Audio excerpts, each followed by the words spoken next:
حکومت کی طرف سے یہ اشارے آنے شروع ہوئے کہ جی انتخابات نومبر سے آگے جا سکتے ہیں. پھر ہمیں یہ تک پتہ چل گیا کہ یہ انتخابات اگر سینٹ کے انتخابات آپ کرواتے ہیں مارچ میں تو پھر یہ 28 فروری یا 1 مارچ یا 2 مارچ تک انتخابات کروائے جائیں گے. لیکن اگر اس سے بھی آگے یہ جاتے ہیں تو پھر آپ بھول جائیں کہ 2025 تک بھی انتخابات ہوں. تو اس حوالے سے یہ نگران وزیر اعظم کی جو معاملہ تھا یہ بڑا اہمیت کا حامل ہو گیا ہوا تھا. اور کچھ دوست جو تھے وہ خود اپنا نام بھی، اب ہمارے جو میڈیا کے دوست ہیں ان کے ذریعے ہمارا نام لے لیا میرا نام بھی لے لیا جائے، وہ کوشش کر رہے ہوتے ہیں جہاں سے اپروول ہونی ہے وہاں پہ انہوں نے درخواستیں دی ہوئی ہیں، عرضیاں ڈالی ہوئی ہیں، لیکن وہ ساتھ ہی ساتھ میڈیا پہ یہ شور ڈلوا یہ کر، کام تو وہ جہانگیر ترین صاحب کرتے ہیں نا زیادہ وہ میں ان کے بارے میں نہیں کہہ سکتا، لیکن میں آپ کو یہ عرض کر رہا ہوں کہ اس سے بھی آپ یعنی کہ ایک ہمارے دوست تھے وہ ہر بار ہارنے کے لیے الیکشن کھڑے ہو جاتے تھے اور ووٹ بھی بہت تھوڑے لیتے تھے، لیکن کھڑے ہوتے تھے ایک بہت بڑی سیاسی شخصیت کے مقابلے میں. تو میں نے ان کو کہا کہ آپ یہ کیوں پیسے ضائع کرتے ہیں ہر بار؟ کہتے یار خبروں میں میرا نام آتا ہے کہ نہیں آتا کہ میں ان کے مقابلے میں الیکشن لڑ رہا ہوں، بس اتنا ہی کافی ہے. تو اس طرح ہمارے بہت سارے دوستوں کے لیے اتنا ہی کافی ہے کہ نگران وزیر اعظم کے طور پر ٹی وی کے کچھ معتبر نام ان کا نام لیتے ہیں تو ان کے حلقوں یہیں پہ ان کی تسلی ہو جاتی ہے. کوشش میں وہ لگے ہوئے ہیں، لیکن ان کو بھی پتہ ہے کہ ان کی یہ کوششیں برابر ثابت نہیں ہوں گی، لیکن وہ کہتے ہیں چلے نام، وہ کیا کہتے ہیں کہ نام نہ ہوگا تو بدنام ہوں، بھاگتے چور کی لنگوٹی سے. اچھا ایک اور چیز میں آپ سے یہاں پر یہ پوچھنا چاہوں گی، ابھی آپ نے گفتگو میں کہا کہ معاملات طے ہو چکے ہیں اور یہ بھی بتا دیا گیا ہے کہ نگراں وزیر اعظم کا ٹینیور کتنا ہوگا. آپ کے پاس کوئی انفارمیشن ہے کتنا لمبا یہ ٹینیور ہوگا، کیا معاملات ہوں گے، اینڈ نگراں وزیر اعظم کتنی پاورز ان کے پاس ہوں گی؟ ابتدائی طور پر یہ فروری کے آخر اور مارچ کے شروع تک بتایا گیا ہے پی ڈی ایم اور پیپلز پارٹی کو کہ نگران وزیر اعظم کا ٹینیور اتنا ہوگا. اس کی وجہ ہے کہ اس ٹینیور میں بہت سارے سخت معاشی فیصلے ہونے ہیں. بجلی کی قیمت میں پھر اضافہ ہو گیا کل، اس کی قیمت میں مزید اضافہ ہونا ہے، پیٹرول کی قیمت میں بھی اضافہ ہونا ہے. ہر قسم کی سبسڈی جو ہے وہ آئی ایم ایف وڈرا کروانا چاہتا ہے. بہت سارے اداروں کی پرائیویٹائزیشن ہونی ہے جو اس وقت سفید ہاتھی بن چکے ہیں ہماری مس مینجمنٹ کی وجہ سے. تو یہ سارے کام جو ہیں، یہ سارے غیر مقبول فیصلے اسی نگران دور میں کروائے جائیں گے تاکہ آنے والی سیاسی حکومت، کیونکہ نون لیگ کو یہ بڑا گلہ ہے اسٹیبلشمنٹ سے کہ بڑے ہی غیر مقبول فیصلے ان سے کروائے گئے جس کا براہ راست ڈیمیج ان کے ووٹ بینک کو ہوا. پنجاب میں، پنجاب ہی بیٹل گراؤنڈ ہے اقتدار کی کہ جو جماعت پنجاب میں سیٹیں نہیں نہ لے سکتی وہ اسلام آباد بھی نہیں پہنچ سکتی. تو ان کو یہ گلہ تھا، تو اسی لیے جتنے ان کے ٹینیور میں فیصلے ہونے تھے وہ تو ہو چکے، اب اگلے فیصلے اس ٹینیور میں ہوں گے. اور جیلانی صاحب کو بھی اسی سلسلے میں بریفنگ دی گئی ہے کہ آئی ایم ایف سے ہمارے کیا معاملات چل رہے ہیں، ہمیں دسمبر میں جو قسط ملنی ہے، اس کے بعد اگلے سال جو قسط ملنی ہے، ان کی شرائط کیا ہیں، ہم نے کیا کیا کرنا ہے. یہ ساری باتیں جیلانی صاحب سے کل ڈسکس کی گئی ہیں. یقیناً حفیظ شیخ صاحب سے بھی یہ باتیں ڈسکس ہو چکی ہیں. یہ دو بڑے ہی اہم نام ہیں اگلے نگران سیٹ اپ کے. اس کے علاوہ جتنے بھی نام آپ لیں وہ میری اور آپ کی خواہشات ہیں، ان کی اپنی خواہشات. اچھا ایک دیکھیں کابینہ بھی تو بننی ہے نا نگراں سیٹ اپ میں. کچھ روز پہلے ایک بیان آیا تھا کہ نگراں کابینہ جو ہوگی اس میں ابھی جو کابینہ میں جو لوگ موجود ہیں انہی سیاسی پارٹیز کو نگراں کابینہ میں بھی وہی عہدے دیے جائیں گے.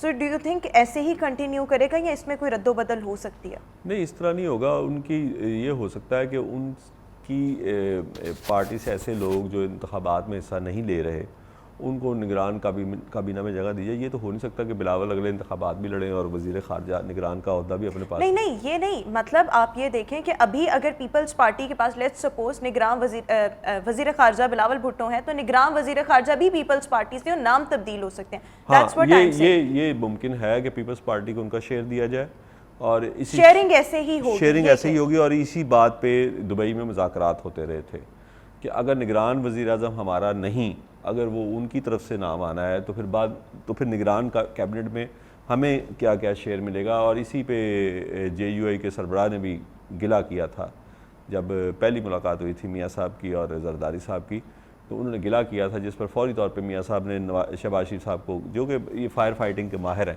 کہ فوری طور پر ان کو جائیں منائیں جا کر. تو وہ اسی حوالے سے تھا کہ پھر ہمارا شیئر کدھر جائے گا، یعنی جے یو آئی کو کیوں آپ نے اس میں شامل نہیں کیا اس مذاکرات میں. تو تو یہ تمام چیزیں. اچھا اس کے ساتھ ساتھ خرم دستگیر صاحب کا میں ایک بیان دیکھ رہی تھی, ابھی آج صبح ہی دیکھ رہی تھی, کہ انہوں نے کہا ہے کہ حلقہ بندیوں کے حوالے سے ڈرافٹنگ ہو چکی ہے, ڈرافٹ بن چکا ہے, سو انتخابات جو ہیں وہ 90 دن میں ممکن ہیں. اس کو آپ کس طرح سے دیکھیں گے؟ یہ صرف محض ایک بیان ہے یا جو طے ہو چکا ہے فیبرری اینڈ یا مارچ سٹارٹ؟ خرم صاحب کے بیان کا نہیں, اہمیت نہیں ان سے زیادہ جو اہم وزیر ہیں رانا ثناء اللہ ہیں اور دوسرے ہیں, وہ خواجہ آصف ہیں, وہ اس سلسلے میں بڑے کیٹیگوریکلی بیان دے چکے ہیں. سو یہ خرم صاحب اتنی اہم وزارت پہ نہیں ہیں جتنی اہم وزارتوں پہ یہ لوگ ہیں, اور خواجہ آصف صاحب تو کی پرسن ہیں دوبارہ اسٹیبلشمنٹ سے پی ایم ایل این کی قربتیں بڑھانے میں. تو میں نہیں سمجھتا کہ خرم صاحب کی اس بات میں کہ 90 دن میں انتخابات ہوں گے, 90 دن میں مجھے نہیں ہوتے نظر آ رہے. بالکل ٹھیک ہو گیا. اچھا کل بھی ہم یہ ڈسکس کر رہے تھے کہ کیا چیئرمین پی ٹی آئی اور پاکستان تحریک انصاف آئندہ عام انتخابات کے لیے الیکشن کیمپین میں حصہ لیں گے, اور یہ تمام معاملات ہم کل بھی ڈسکس کر چکے ہیں. But what do you think, اگر الیکشنز جب بھی ہوں, جو بھی اس کا وقت آئے, سو آپ کو کیا لگتا ہے وہ جو ایک سمپتھی والا ووٹ ہے وہ تحریک انصاف کی جھولی میں جائے گا؟ پاپولیرٹی تو نو ڈاؤٹ اس وقت ان کی بہت زیادہ ہے, لیکن because chairman P T I کے ساتھ جو ہوا, ووٹ بینک ان کا بہت زیادہ ہے, ووٹ ان کے نام کا ہے, تو ایک سمپتھی ووٹ بھی ہوتا ہے جو لوگ آپ کے نہیں ہوتے لیکن وہ سمپتھیٹک وے میں ان کی ہمدردیاں آپ کے ساتھ ہو جاتی ہیں. ڈو یو تھنک کہ یہ والا ووٹ آ سکتا ہے چیئرمین پی ٹی آئی کو, پاکستان تحریک انصاف کو؟ یہ اس وقت سمپتی ووٹ ان کا بالکل ہے, لیکن یہ آہستہ آہستہ کم ہوگا, کیونکہ میڈیا کے حوالے سے اب وہ اتنے پی ٹی آئی اتنی وہ نہیں رہی, نہ تو چیئرمین پی ٹی آئی کو کوئی بیان مین سٹریم میڈیا پہ آ رہا ہے, اور دوسری بات یہ ہے کہ سوشل میڈیا پہ بھی کافی کم ان کا ہو چکا ہے. جو آپ کہہ لیں پرو پی ٹی آئی ہیں یا پرو چیئرمین پی ٹی آئی ہیں, ان کا کافی کم ہو چکا ہے. تو اس لیے میرا خیال ہے کہ کوشش کی جا رہی ہے کہ آہستہ آہستہ ان کا بیانیہ بھی کمزور کیا جائے, کیونکہ بیانیہ ہی پی ٹی آئی کی طاقت ہے. لیکن دیکھیں آپ سب کچھ کر سکتے ہیں, لیکن آپ عوام سے ووٹ کی طاقت تو نہیں نا چھین سکتے. آپ کو کیا پتا کہ کس نے کہاں جا کر ووٹ کس کو ڈالا, کون سی پارٹی کو ڈالا, آپ یہ تو نہیں کر سکتے. سو آپ بھلے جتنے مرضی فورسفلی لوگوں کو چھڑوائیں پاکستان تحریک انصاف سے, لیکن الٹیمیٹلی جو ووٹ بینک ان کا ہے, جو ووٹر نے الیکشن ڈے پر جا کے ووٹ ڈالنا ہے, تو وہ تو انہی کا ہی رہے گا نا. آپ اس میں بعد میں رد و بدل ضرور کر سکتے ہیں, ریزلٹس چینج کر سکتے ہیں, آر ٹی ایس بٹھا سکتے ہیں جیسے پہلے ہوا. رحمہ صاحبہ, اس میں الیکشن میں ہوتا ہے کہ الیکشن والے دن کا ہوتا ہے کہ الیکشن والے دن آپ کے پاس آپ کا امیدوار کون ہے, اس کے بعد پولنگ ایجنٹس کون سے ہیں, اور پی ٹی آئی آپ کو یاد ہوگی پہلے الیکشن ہارتی ہوتی تھی, اور اس کا بھی سہرا جاتا ہے 24 سرور کو, جس نے آگے سب سے پہلے پوائنٹ آؤٹ کیا تھا کہ ہمارے پولنگ ایجنٹ تو دن 11-12 بجے پولنگ اسٹیشنز پہ پہنچتے ہیں. اور وہ بھی ہم نے 24 سرور صاحب کو بتایا تھا, ان کو وزٹ کروایا, جو علیم خان ورسز ایاز صادق ایک بڑا مشہور الیکشن ہوا تھا, بائی الیکشن ہوا تھا, تو اس میں دکھایا کہ پی ایم ایل این والے صبح 6 بجے پہنچے ہوئے پولنگ ایجنٹ, لسٹ میں فہرستیں مرتب کر رہے ہیں اور بندوں کو بھیج رہے ہیں, گاڑیاں نکال رہے ہیں, اپنے ووٹرز کو اٹھوا رہے ہیں کہ ہمارے ووٹرز 12 بجے سے پہلے ووٹ ڈال دیں. آپ کے پولنگ ایجنٹ آتے ہیں 11 بجے 12 بجے, وہ ان کو پتہ ہی نہیں ہوتا, وہ آ کے وہاں پہ ترانے شروع کر دیتے ہیں, وہ سیلفیاں شروع کر دیتے ہیں. انہوں نے پھر ایک کام شروع کیا, انہوں نے ٹریننگ شروع کی, اور جس کا رزلٹ 2018 میں اور اس کے بعد بائی الیکشنز میں ہم نے دیکھا. اگر آپ کو پنجاب میں آپ کے پاس الیکٹیبلز ہی نہیں ہوں گے, ایسے الیکٹیبلز سے یہ مراد نہیں کہ ان کے اپنے ووٹ بینکس ہیں جن کو الیکشن لڑنا آتا ہے, جو الیکشن لڑنے کی سکت رکھتے ہیں, اگر وہی نہیں ہوں گے, آپ کے پاس اپنے پولنگ ایجنٹ ہی نہیں ہوں گے, اور لوگ جو ہیں وہ آپ کے پولنگ ایجنٹ بننے کو تیار نہیں ہوں گے, تو آپ کیسے الیکشن لڑیں گے؟ لیکن چیئرمین پی ٹی آئی تو کہتے ہیں کہ ووٹ میرا یا میں جس کو ٹکٹ دوں گا وہ جیت جائے گا. میں پھر کہہ رہا ہوں یہ فیکٹر الیکشن والے دن بہت زیادہ اثر انداز ہوگا کہ آپ کا کینڈیڈیٹ کون ہے اور اس کے پاس پولنگ ایجنٹ کتنے تجربہ کار ہیں. اگر ایسا نہیں ہوا تو بڑا مشکل ہوگا, کیونکہ ہم نے ذوالفقار علی بھٹو کے دور میں تو یہ دیکھا کہ ایک ویو تھی, لیکن اس بار ہم دیکھ رہے ہیں کہ ذوالفقار علی بھٹو کے دور میں وہ طاقتیں جو تھیں ان کی راہ میں حائل نہیں تھیں, کچھ ان سین طاقتیں ہوتی ہیں جو اس وقت پی ٹی آئی کے ساتھ نہیں ہیں بلکہ شاید ان کے خلاف ہیں. تو وہ جو طاقتور حلقے ہیں اگر وہ آپ کے خلاف ہیں تو پھر آپ کو شاید پنجاب میں کافی, میں کے پی کے کی بات نہیں کر رہا, کے پی کے میں بہت یہ پیچھے انہوں نے جے یو آئی کی خالی ہوئی سیٹ چھین لی ان سے یہ بلدیاتی انتخاب میں, لیکن میں NA45 والی وہ جو بات کر رہا ہوں پنجاب میں آپ کو لیے بڑا مشکل ہو جائے گا چیئرمین پی ٹی آئی کے لیے کہ وہ کس کو ٹکٹ دیں گے, اس کے پاس بولے گی ویسے وی ڈونٹ نو ٹکٹ کا فیصلہ بھی کیا اندر وہاں سے جیل سے ہی ہوگا یا اس کے لیے کور کمیٹی فیصلہ کرے گی؟ فیصلہ وہی کریں گے, یہ وہ وہی کریں گے. اچھا چلیں ٹھیک ہے. اچھا اس کے ساتھ ساتھ کیونکہ یہ 13 جماعتوں کی اتحادی حکومت اب تو ختم ہو چکی ہے, ان کی 16 مہینے کی آپ کارکردگی کو کس طرح سے ریٹ کرتے ہیں؟ نو ڈاؤٹ معاشی فیصلے بہت سخت لیے گئے اور لینے تھے کیونکہ ان کے پاس اور کوئی چوائس نہیں تھی, بٹ اوور آل ایک کارکردگی بھی تو ہوتی ہے نا, وہ آپ کیسی اس کو دیکھتے ہیں؟ کارکردگی کا فیصلہ عوام سب سے بہتر کرتے ہیں. آپ بھی لوگوں میں گھومتی پھرتی ہیں, میں بھی عام لوگوں کے ساتھ اٹھتا بیٹھتا ہوں, آپ کو ان سے پتہ لگ جاتا ہے کہ کارکردگی کیسی تھی. سخت معاشی فیصلے آپ ضرور لیں, لیکن اس میں ہمیں دیکھنا یہ ہوگا کہ چین میں جب معاوضے سخت فیصلے لے رہے تھے, انقلاب لا رہے تھے, تو معاوضے خود کیا پہنتے تھے, معاوضے تم کا خود لباس کیا ہوتا تھا. تو کیا ہمارے لوگوں نے بھی جب یہ سخت معاشی فیصلے کیے ہمارے حکمرانوں نے, تو کیا وہ سختیاں انہوں نے خود بھی برداشت کیں؟ اس کا جواب آپ عوام سے پوچھیں تو عوام کا جواب آپ کو پتہ لگ جائے گا کیا ہے. دوسری بات یہ ہے کہ بہت ساری شکایات ایسی ہیں کہ جن کو ایڈریس کرنے کی ضرورت ہے کہ شہباز شریف صاحب بہت اچھے ایڈمنسٹریٹر ہیں, لیکن شاید وہ اتحادی حکومت پہ اس طرح گرپ نہیں کر سکے. اپنے لوگوں کی تو شاید وہ کرپشن پہ بڑی نظر رکھتے ہیں, لیکن کچھ شکایات ایسی بھی ہیں کہ جو اتحادی حکومت میں شامل کچھ تھے شکایات ہمیں باہر آئیں. اور اس کے علاوہ کچھ ایسے بل پاس ہوئے تنخواہوں کے حوالے سے, مراد کے حوالے سے, جس پہ بھی عوام میں بڑی نکتہ چینی کی گئی کہ آپ جس وقت بجلی کی قیمتیں روزانہ کی بنیاد پہ بڑھا رہے ہیں, آپ پیٹرول کی قیمتیں اس قدر بڑھا چکے ہیں, تو پھر آپ بھی ہمارے ساتھ سیکریفائز کریں. اس طرح کی چیزوں کے حوالے سے یہ 15-16 ماہ جو ہیں وہ بڑے اہم تھے, اور انتخابات میں آپ کو اس کا رزلٹ. لیکن میرے خیال میں سخت فیصلے لیے گئے ہیں, لیکن جو اس وقت ہمیں ریالٹی نظر آ رہی ہے وہ سخت فیصلے لینے کے باوجود اقتدار کی بندر بانٹ کیسے ہوگی, وہ میرے خیال میں وہ چیز عیاں ہے, اس کو پریڈکٹ کیا جا سکتا ہے سم ہاؤ. میں یہی عرض کر رہا ہوں کہ عوام میں یہ تاثر بڑا گہرا ہو چکا ہے اور مایوسی اس قدر زیادہ ہے کہ میں آپ کو بتاؤں آج کل مجھے سب سے زیادہ سفارشیں پاسپورٹ بنوانے کے لیے آتی ہیں. اس کا مطلب ہے ہم بھی آپ سے سفارش کریں. میں اس سے یہ آپ کو صرف بتانا چاہ رہا ہوں کہ لوگ کتنے مایوس ہو چکے ہیں, اور ہماری سیاسی قیادت کو ضروری ہے کہ اس مایوسی کو دور اچھا کل ایک چارٹ شیٹ بھی آئی ہے پاکستان تحریک انصاف کی جانب سے, جس میں انہوں نے کہا کہ 60 لاکھ لوگ جو ہیں وہ مزید غربت میں دھنس گئے, جو 10 لاکھ کے قریب 12 لاکھ کے قریب پاکستانی ہیں وہ باہر چلے گئے. چارٹ شیٹ کی کوئی اہمیت ہے یا صرف یہ اپنے آپ کو مطلب لائم لائٹ میں رکھنے کے لیے صرف ایسے بیان یا ایسی چارٹ شیٹ جو ہے وہ دے رہے ہیں؟ دیکھیں تحریک انصاف ایک سیاسی جماعت ہے اور اس کو اپوزیشن کا کردار ادا کرنا چاہیے, کیونکہ اپوزیشن تو اس وقت ہے کوئی نہیں. یہ تو ایک ملک سے مذاق ہے کہ راجہ ریاض صاحب اپوزیشن لیڈر ہیں, اور ان کا یہ بیان پڑھ کر تو یقین کریں کہ شاید کوئی بڑے سے بڑا کوئی تھیٹر کا ڈرامہ دیکھ کے میری ہنسی نہ نکلتی. پرسوں ان کا بیان آیا کہ آج میں مصروف ہوں تو نگران وزیر اعظم کے ایشو پہ میں وزیر اعظم سے ملاقات نہیں کر سکوں گا, کل اس سلسلے میں ملوں گا. تو میری ہنسی نکل گئی کہ راجہ ریاض صاحب اس ملک کی تاریخ کے سب سے طاقتور اپوزیشن لیڈر رہے ہیں, اور وزیر اعظم بھی ان سے ڈرتے رہے. اور یہ وہی راجہ ریاض صاحب ہیں جو پارلیمنٹ میں کھڑے ہو کے کہتے تھے یہ دیکھیں یہ اب یہ وفاقی وزیر یہ اب ہمیں پوچھتے ہی نہیں ہیں. یعنی کہ کیا آپ میسج دے رہے ہیں؟ میں بالکل مانتا ہوں خورشید شاہ اپوزیشن لیڈر تھے جب عمران خان دھرنا دیے بیٹھے تھے, بہت قربت تھی اس وقت وزیر اعظم نواز شریف سے ان کی, لیکن بہرحال اپوزیشن لیڈر بیٹھے ہوئے لگتے تھے, بعض معاملات پہ تقریر کرتے تھے تو لگتا تھا کہ اپوزیشن لیڈر بات کر رہا ہے. تو اس لیے مجھے تو بڑی معذرت کے ساتھ کہ راجہ ریاض صاحب تو اپوزیشن لیڈر نہیں ہے, اور مجھے یہ بھی نہیں پتا کہ وہ انتخابات میں نون لیگ کی ٹکٹ پہ لڑیں گے یا کوئی ایسا اسپیشل ارینجمنٹ کیا جائے گا کہ ان کے مقابلے میں نون لیگ کا امیدوار ہی نہیں ہوگا. اپوزیشن پی ٹی آئی ہی ہے, ریئلٹی پی ٹی آئی ہی ہے اپوزیشن میں, ان کو یہ آواز بلند کرنی چاہیے اور اپوزیشن کو واچ ڈاگ کا کردار ادا کرنا چاہیے. جیسے ہماری ذمہ داری ہے یہ اپوزیشن کی بھی ذمہ داری ہے کہ وہ پوائنٹ آؤٹ کریں کہ کہاں کہاں پہ غلطیاں ہو رہی ہیں, کہاں کہاں پہ عوام کو ریلیف دیا جا سکتا تھا.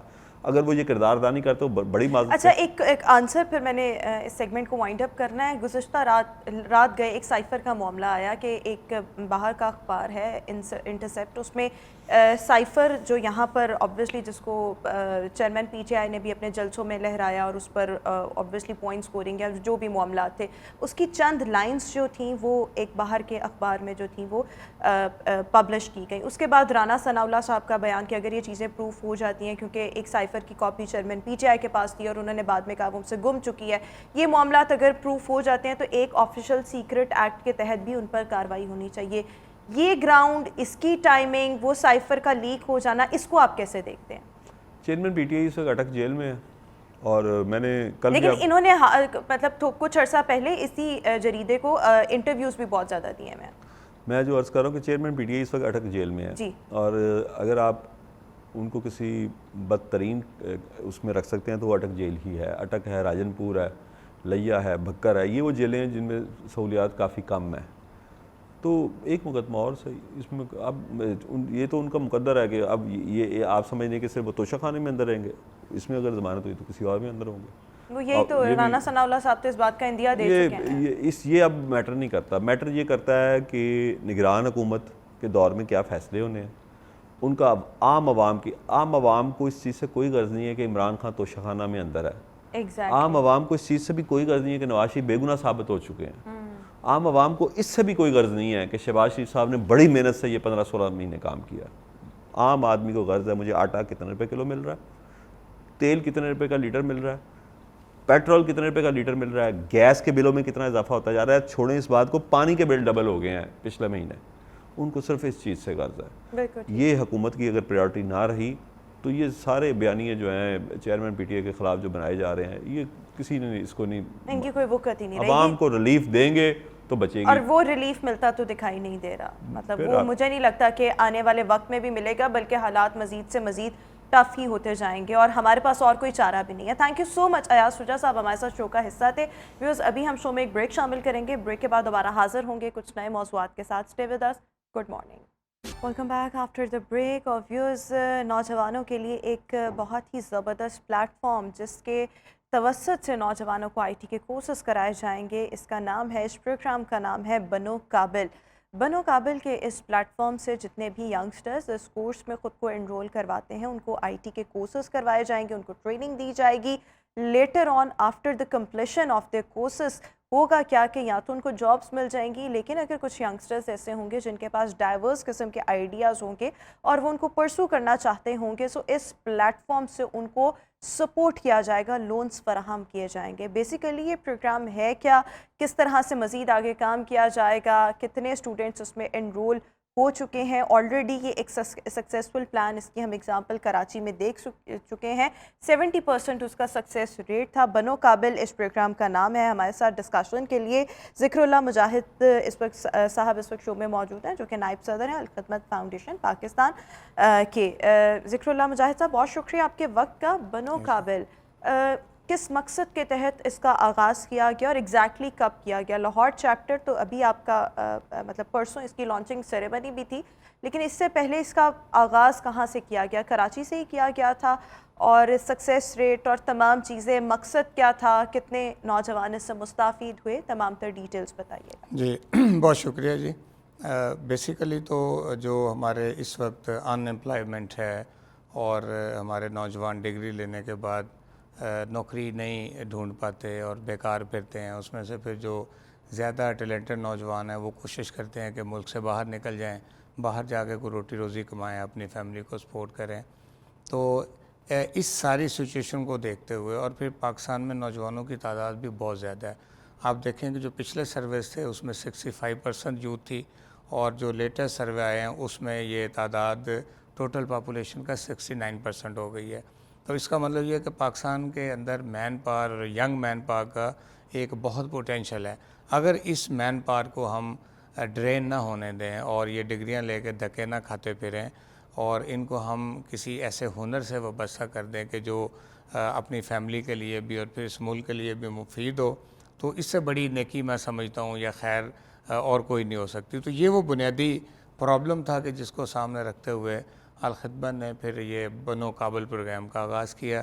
کراچی چیپٹر کے آپ کو کتنا عرصہ ہو چکا ہے اور کتنے بیچز اس میں سے نکل چکے ہیں؟ دیکھیں اس میں تو جب کراچی کا پروگرام شروع کیا کراچی الخدمت نے، حافظ نعیم الرحمان صاحب نے اور نوید بیگ صاحب نے، تو سچی بات یہ ہے کہ اس کا بہت بڑا رسپانس آیا. کم و بیش 1 لاکھ بچے اور بچیاں تھیں جنہوں نے انٹری کے لیے اور انرولمنٹ کے لیے. And that was all free of cost, right? جی بالکل، کوئی اس میں ہم پیسہ نہیں لیتے، یہ بالکل بچوں کے لیے فری آف کاسٹ ہے. تو 1 لاکھ کے قریب لوگوں نے اپلائی کیا، پھر اس کی سکروٹنی کی اور پھر جس میں واقعتاً اس قابل تھے کہ وہ ان سافٹ ٹیکنالوجیز کو لرن کر سکتے تھے تو ان کے پھر بیچز بنائے اور 10,000 کا جو پہلا بیچ تھا وہ اب نیئر ٹو کمپلیشن ہے, 6 منتھ اس کے پورے ہو گئے ہیں اور ایک نیا بیچ آئے گا. نمبر 1 تو یہ ہے. دوسرا یہ کہ اس پروگرام کی خوبصورتی یہ ہے کہ یہ پروگرام فری آف کاسٹ ہے. ویسے یہ اگر یہ جو فری لانسنگ ہے یا اس طرح ڈیزائننگ ہے یا مختلف قسم کے IT کورسز ہیں, اگر آپ مارکیٹ میں اس کو ریئل بیس پہ جا کے کریں تو یہ کم از کم 50,000 میں یہ ایک کورس 6 منتھ کا ہوتا ہے, اور جو اچھے ادارے ہیں وہ 1 لاکھ سے بھی اوپر اس کا چارج آپ کر کا رہے بھی ہیں. یہ ایک کورس کا ڈیوریشن 6 مہینے ہی ہے؟ جی بالکل, ہم ایک بیچ جو ہے وہ 6 منتھ کا لیں گے, اور یہ جو مختلف ہمارے پاس سافٹ ٹیکنالوجیز ہیں ان پر بچوں کو ٹرین کریں گے. اس کے بعد پھر ان کی ہم انٹرنشپ کروائیں گے, اور اس کے بعد پھر جو بچے اپنا کام کرنا چاہیں گے تو ان کے لیے ہم لیپ ٹاپ اور کمپیوٹر کی فیسلٹی پرووائڈ کریں گے. اور کچھ بچے جو زیادہ اسکلفل ہوں گے تو ہم اپنی ملک کی انڈسٹری میں ان کو ریکمینڈ کریں گے. تو یہ پورا ایک پروسیس ہے کہ جو انشاءاللہ آنے والے دنوں سو میں بیسیکلی ہمارے ملک میں یہاں پر آج کا جو نوجوان ہے وہ بہت ہی زیادہ, میں کہوں کہ ہوپ لیسنس کا بھی شکار ہے.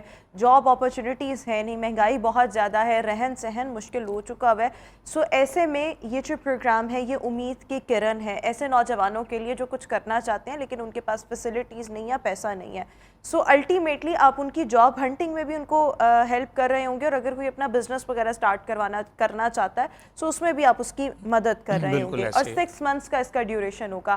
ابھی آپ کا میرے خیال میں لاہور میں تو پہلا بیچ اس کی تیاری ہو رہی ہے. ابھی تو اسٹوڈنٹس انرول ہونا شروع ہو گئے ہیں یا ہو چکے ہیں؟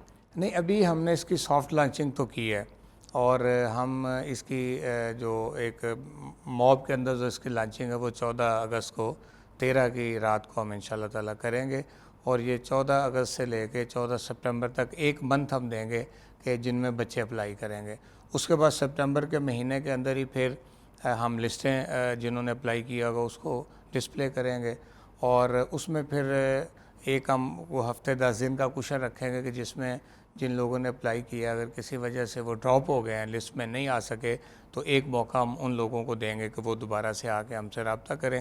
ہم دیکھیں ابھی آپ کے پاس کتنی سیٹس ہیں ابتدا میں؟ ہم نے پلان یہ کیا ہے کہ انشاءاللہ تعالیٰ ہم فرسٹ بیچ جو ہے 10,000 بچوں کا لیں گے, اور 6 منتھ کے بعد پھر اس کو ریپیٹ کریں گے. تو 6 منتھ کے اندر وہ بچے انشاءاللہ اس قابل ہو جائیں گے. آپ دیکھیں جو ہمارا جو ٹرائل پروگرام تھا کراچی کا, تو آپ کو اگر کبھی موقع ملے تو آپ ضرور اس کی جو سکسیس سٹوریز ہیں ان کو لوگوں کے سامنے لائیں کہ اس بیچ میں جو ابھی نیئر ٹو کمپلیشن ہے اس کے اندر بچے اس قابل ہو گئے ہیں کہ انہوں نے خود سے کمانا شروع کر دیا ہے. فری لانسنگ میں وہ اپنے گھر میں بیٹھ کے اپنے موبائل پہ لیپ ٹاپ پہ انہوں نے, اور اس طرح کی 20 سٹوریز ہیں, کوئی ایک فرد نہیں ہے. وہ 10,000 میں 20 سینکڑوں لوگ ایسے ہیں کہ جو الحمدللہ ابھی ان کا کورس کمپلیٹ نہیں ہوا لیکن وہ اس قابل ہیں کہ وہ اپنی فیملی کے لیے اچھا, اس کے کما لیے سکیں. آپ ٹیچرز کی ہائرنگ, ٹرینرز کی ہائرنگ کیسے کرتے ہیں, اور کیا آپ نے اس پروگرام میں بڑے بڑے گروپس کو یا جو اس وقت پاکستان میں IT کے لیے جو کمپنیز کام کر رہی ہیں ان کو اپنے ساتھ پارٹنر بھی بنایا؟ ہاں, اس میں تو ہم نے کافی محنت کی ہے. یہ پچھلے آپ سمجھیں کہ 3 ماہ کے اندر جتنے بڑے ادارے ہیں پاکستان کے, جیسے یونیورسٹیز ہیں, لاہور کی یونیورسٹیز ہیں, اس میں یونیورسٹی آف سینٹرل پنجاب ہے, اس میں پھر یونیورسٹی سپیریئر گروپ ہے, یونیورسٹی آف لاہور ہے, UMT ہے, لیڈ یونیورسٹی ہے, ان سب سے ہم نے رابطے کیے ہیں. اور مجھے بڑی خوشی ہے, سچی بات یہ کہ جب یہ آئیڈیا ان کے سامنے گیا تو ویسے تو یونیورسٹی کمرشلز ہیں اور وہ فی لے کے بچوں کو پڑھاتی ہیں, لیکن ہر یونیورسٹی کے اونر نے یا ان کی جو مینجمنٹ تھی انہوں نے کہا جی اس کام کے لیے ہم آپ کے ساتھ ہیں. اگر کوئی ایسے بچے کہ جو ڈیزرونگ ہیں, جن کے پاس لاکھوں روپے نہیں ہے کہ وہ یہ ٹیکنالوجی سیکھ سکیں, اور آپ اتنا بڑا انیشیٹو لے رہے ہیں تو ہم آپ کے ساتھ ہوں گے. تو میں تو سچی بات یہ ہے کہ ہمارا تو اس سے خون بڑھ گیا ہے کہ ظاہر ہے ہم تو اگر 10,000 بچے کو کیٹر کرنا ہے تو اس کے لیے تو ایک بڑی لیبز ہمیں چاہیے.